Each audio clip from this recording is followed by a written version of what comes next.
Grow your practice, grow your wealth, grow your impact. Find out how to spend less time in the dental chair and more time on the things you love. Welcome back to the Dental Wealth Podcast. Glad to have you back for another terrific episode. Back at it. Here we go. So the chairman of the Federal Reserve, Jerome Powell, recently stated that the economy is about to blow up in a good way.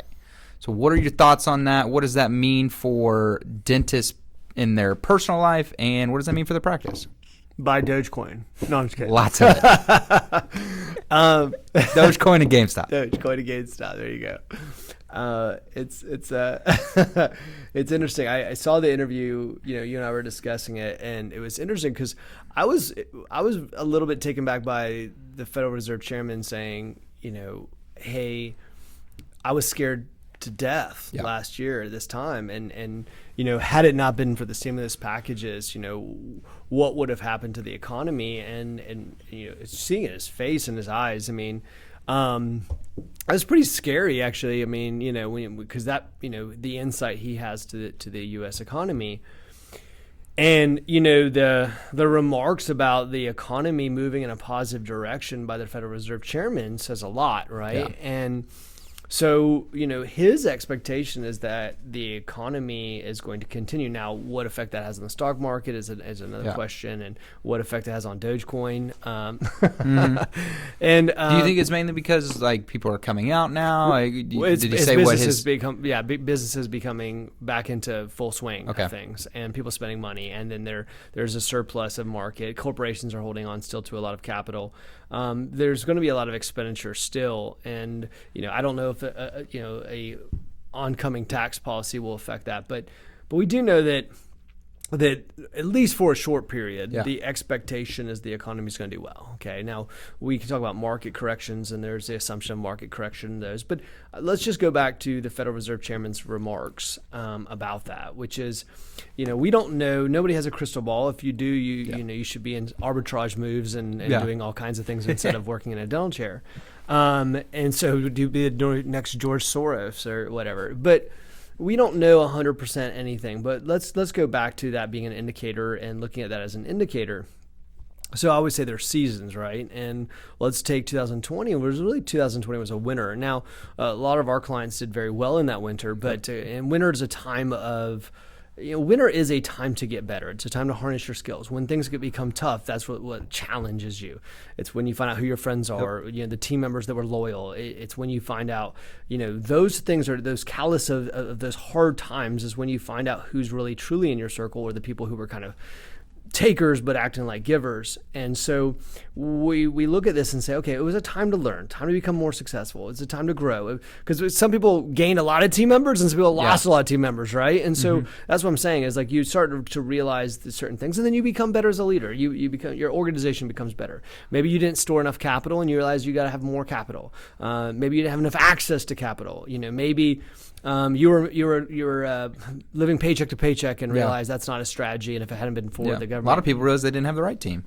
That's right. That's what I'm saying. Yeah. So there's a lot of things like that, and I think that's a great way. And that's why I was bringing up team is a great indicator of that. Maybe we were off pace for some things, and maybe we needed to adjust our strategy. Maybe we needed to change the way we were doing things, and so it can be a good thing. And that's what I mean is that winter's a time to. It's a time to resharpen your tools. It's a time to to look at your organization and say, hey, did I have enough capital? Was I leading in the right way? Did I have the right team? Maybe it's you. Maybe you weren't leading in the best way, and maybe it gave you a chance to reassess yourself. Maybe it was the team, and maybe it was you didn't have the right team, or all those things kind of happen. And so we look at winners. If don't loathe the winners, don't hate the winners or wish them away. It's very amateur to wish away winters, because winters are when we become better, right? We become sharper. It allows you to take advantage. Yeah, it's that need for urgency that happens in our life. Sometimes when it's summer, we get complacent, right? We pull back, but when winter comes, it's time to dig in. Now you can lay down in winter, but I don't call that a strategy. The idea is looking at winter as a time to resharpen. But then what comes after winter is spring. And so when spring comes, we ultimately need to take it. We need to plant, by the way. One of the things you got to do is the old Jim Rohn quote is you either plant in the spring or you bake in the winter. Yeah. And so you've got to plant now. And now's a great time. So let's just assume that the Federal Reserve Chairman is correct. Well, you should be planting seeds at this point. This is where you plant seeds that ultimately might not come up till later to actually cash in on. But they're seeds, and I would urge people listening to this podcast to say, what seeds can I sow now? Yeah. There's a lot of baby boomers that are moving outside of this. If you started looking at the age of the baby boomers, that's opening a lot of practices for sale. And I haven't heard a lot of people talk about that. We talk about it in so many other ways, but no one's really made a big push and talk about the baby boomers moving out of dentistry and how that's affecting DSO growth and those types of correlations. But we do know that there's a lot of practices coming up for sale.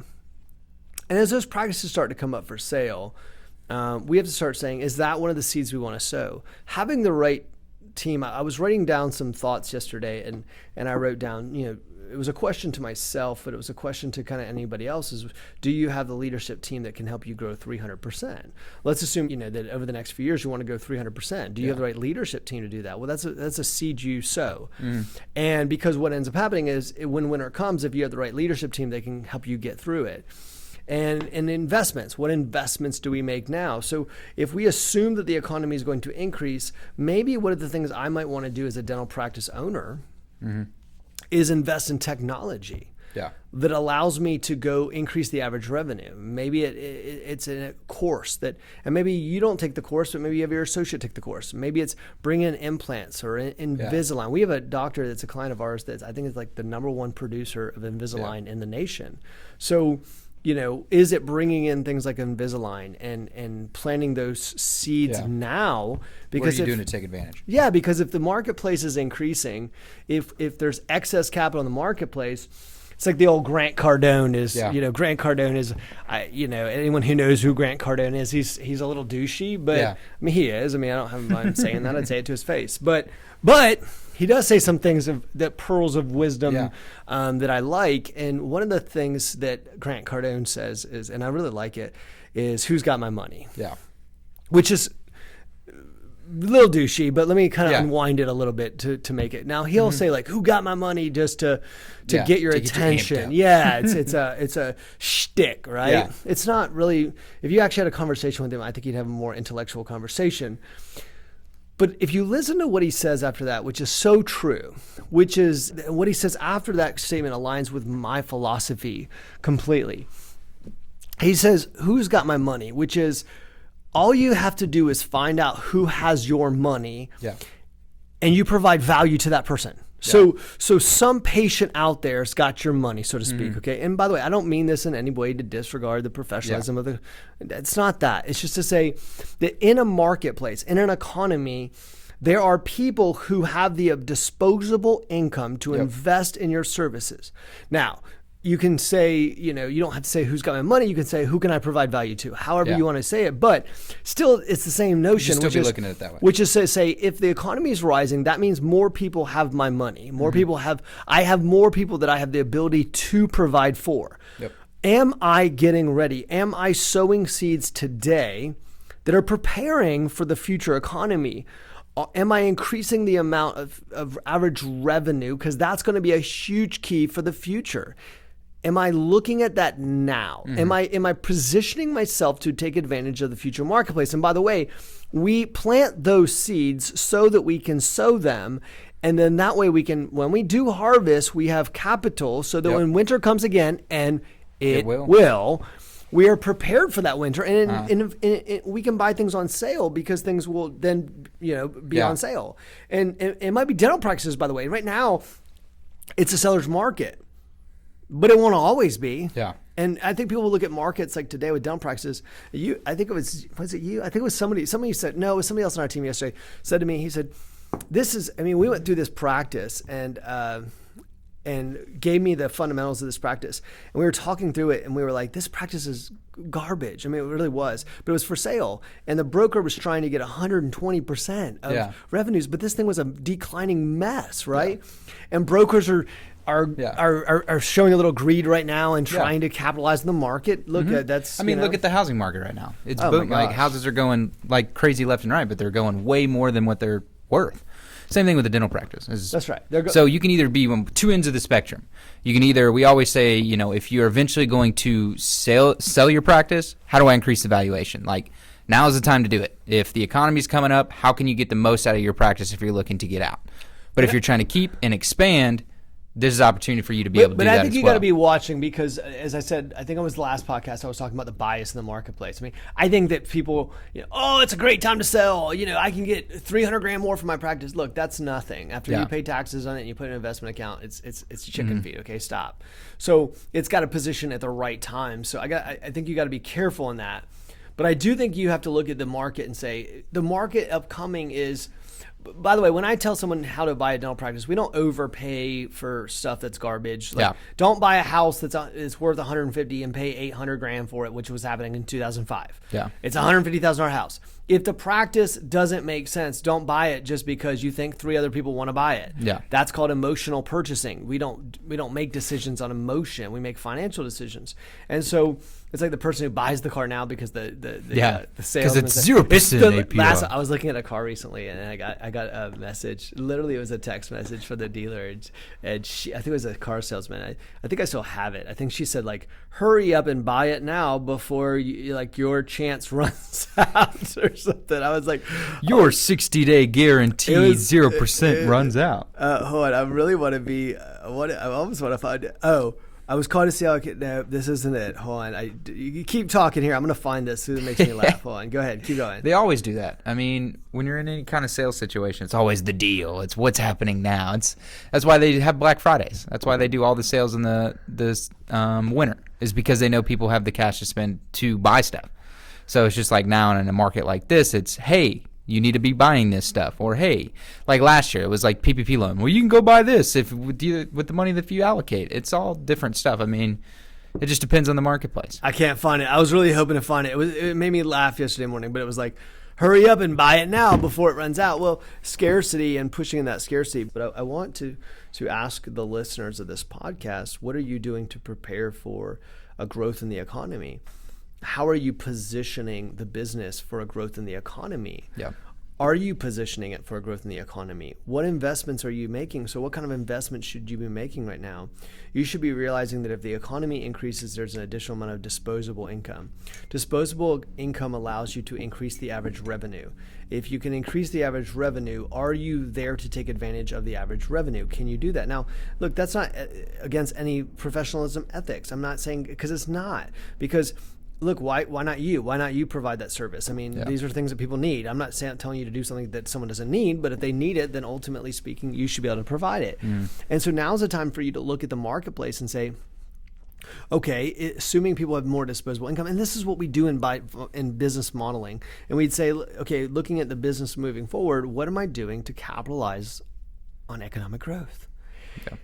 And here's the thing, that's almost like 101, and then 102 would be moving to the next step to say, and when I capitalize on that growth and it provides excess capital, where will I put that capital? Just like 2 questions is, am I making the investments right now to capitalize on the future market? And then on that future market, when I make the return, where will I put those returns? Because that has to go into your vision and overall business plan. So you can't just be, it can't just be the kindergarten approach. It's got to be kind of first grade, 12th grade, master's degree. You got to keep moving the needle in your acumen and your growth so that you get that, eventually unconscious competency. And so you're just moving things down the road. And I think that it's important for you to look at this idea of saying, what investments am I making now? And I think that's key to this marketplace. I talked to Doctor this not too long ago. They was like, oh man, I've got my Bitcoin portfolio, which is great, but they weren't investing in their own business. And I thought, your business isn't a bubble. Your business is look, I'm on here. Look,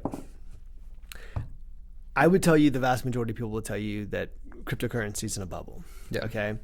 Well, but you don't know that. Well, yeah, but I didn't know that the .com was going to burst exactly when it did either. I mean, who knows? I mean, it's funny. I was going through CNBC the other day, and I was watching one that said the market was going to have a correction. The other one said it wasn't. I saw Bitcoin said Bitcoin is about to bubble burst, and then the next article said it wasn't. Yeah. But look, nobody knows for certain when it is or how it is. I mean, it's hard to know when the market's going to have corrections and things like that. Like I said, if you knew it was about to have a correction, you would short it today. It would completely make sense to short the market. But when we go back and look at our investment, when we look at our base hits, when we look at what we know we can accomplish, we say, am I increasing average revenue? So I would position yourself for increase in average revenue. If the Federal Reserve Chairman, you have to look for indicators in the market, okay?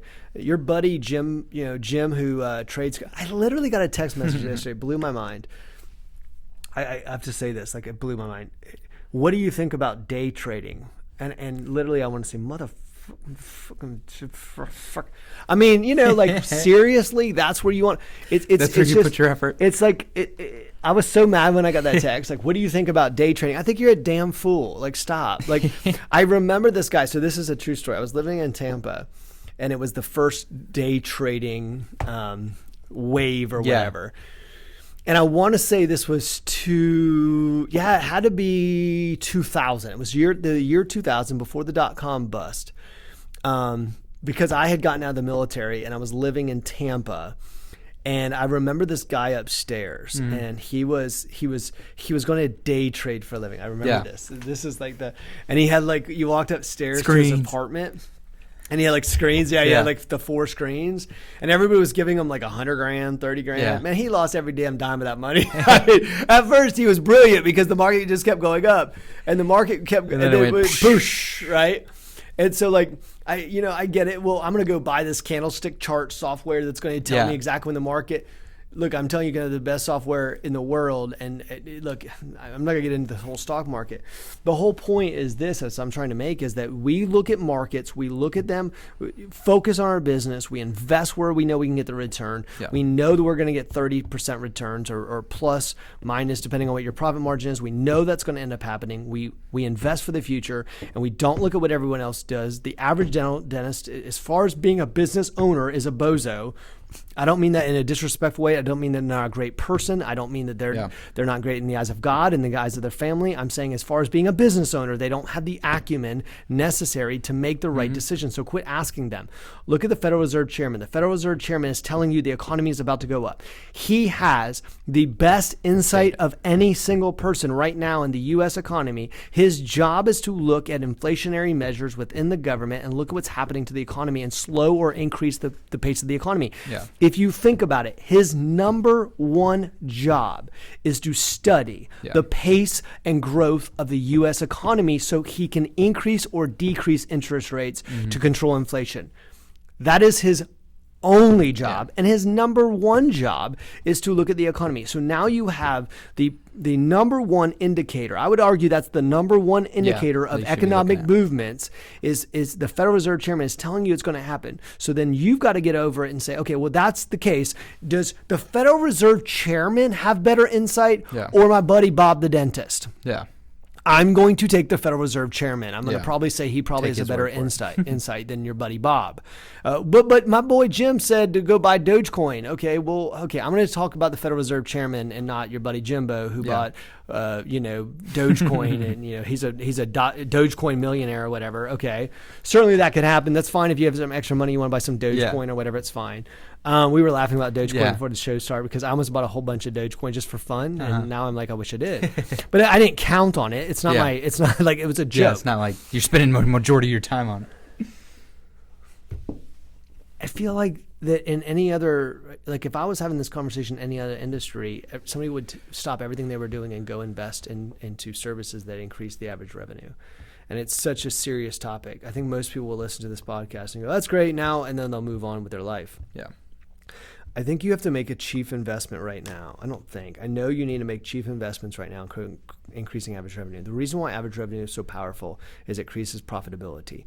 Because if I have one person that's here who pays me $200 and the other person who pays me $2,000, my fixed costs are the same. My fixed costs didn't change. Yeah. And I would argue in a lot of cases, my variable cost hasn't changed dramatically, not from a percentage standpoint.